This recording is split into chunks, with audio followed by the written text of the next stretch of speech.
What's up, everyone?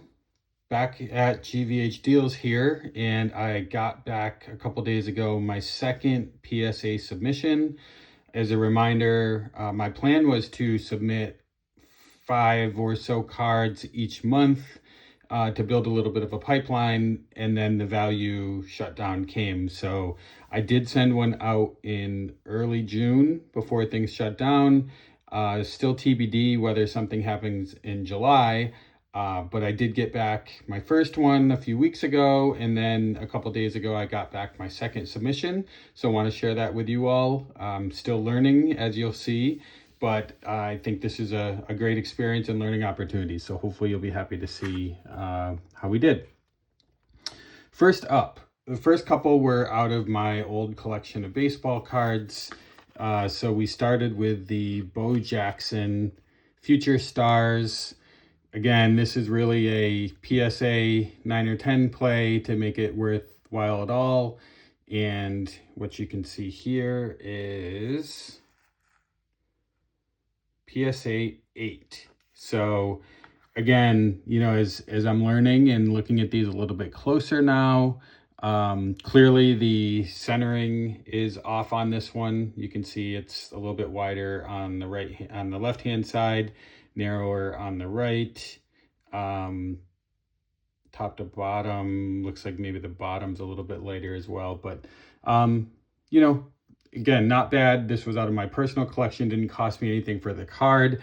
It is going for about $15 on eBay right now. So considering that I was able to do the grading for about $26, a loss of about $10 to learn a little bit. So hopefully the learning experience is worth it, but not financially profitable yet.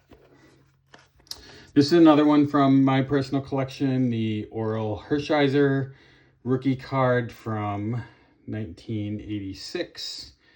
And similarly, we got another PSA 8. So this one,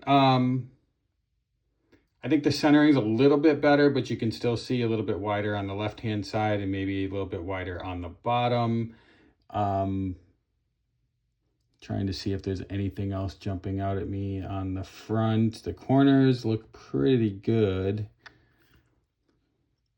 Again, the back looks pretty solid. This is an older card though. So PSA 8, again, this one maybe can get $20 out of it. So again, a little bit of a loss on the grading fee, but we'll learn from this. And especially as I go forward, most of my existing collection won't have anything to grade, and we'll need to focus more on what I pick up online and really do some due diligence before I submit it.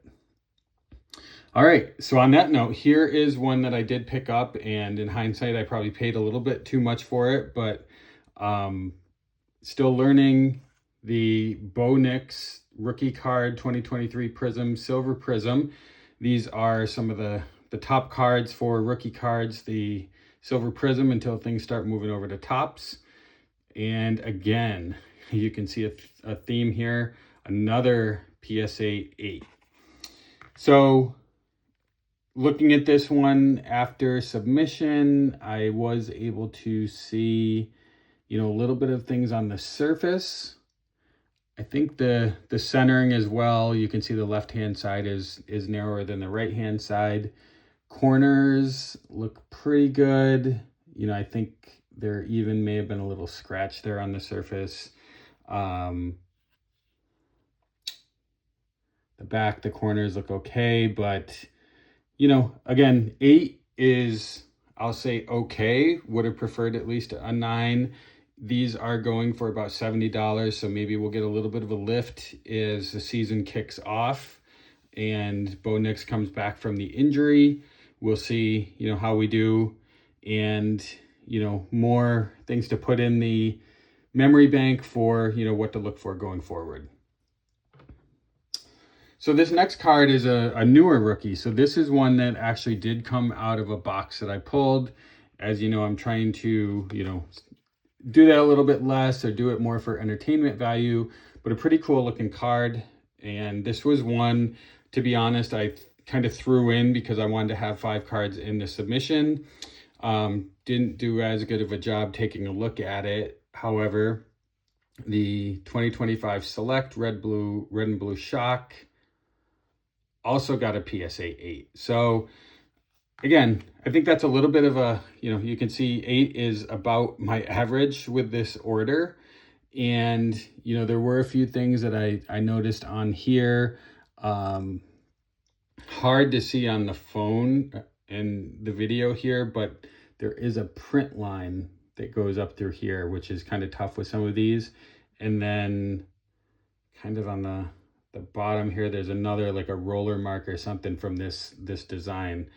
And, probably something I should have caught, but, we'll see. Dart is a pretty hot name as we get closer to the season. This is not one of the top cards, is Select, but we'll see how this plays out. Currently going for about 15. If I can get my grading fee out of it by the time the season starts, it'll be another thing to put in from a learning standpoint.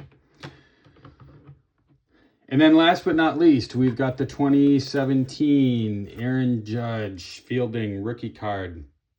This was one of the top raw to grade plays in the service that I've been using to help identify some of the top cards. And for this one, we did get a PSA 9. So not the 10. However, this would cover much of the, definitely the grading fee and the expense for this card, and will be something that, as I'm trying to pick up more of these cards, will give me some more insight into what to look for. The key that I saw on this one, as I looked really closer at it, is you can see, if you look really closely, see the white in the top right corner probably is what prevented it from getting a 10. So that's it's barely even coming through the back, but I think that one corner was what took it from a 10 to a 9. But over, again, still a solid card. So not terrible, second submission. Hopefully as you see these over time, they will continue to get better. I think it also shows why 10s do come with a premium and the value. It's not just, pick up any card you can and submit it. You need to be very thoughtful and review these carefully before submitting so that you're doing the pre-grading and getting back the best grades that you can. And I look forward to sharing more of that with you in the future. Thank you. Hit the subscribe button, like these, you'll get more, and see how we're building out the strategy here at GVH Deals.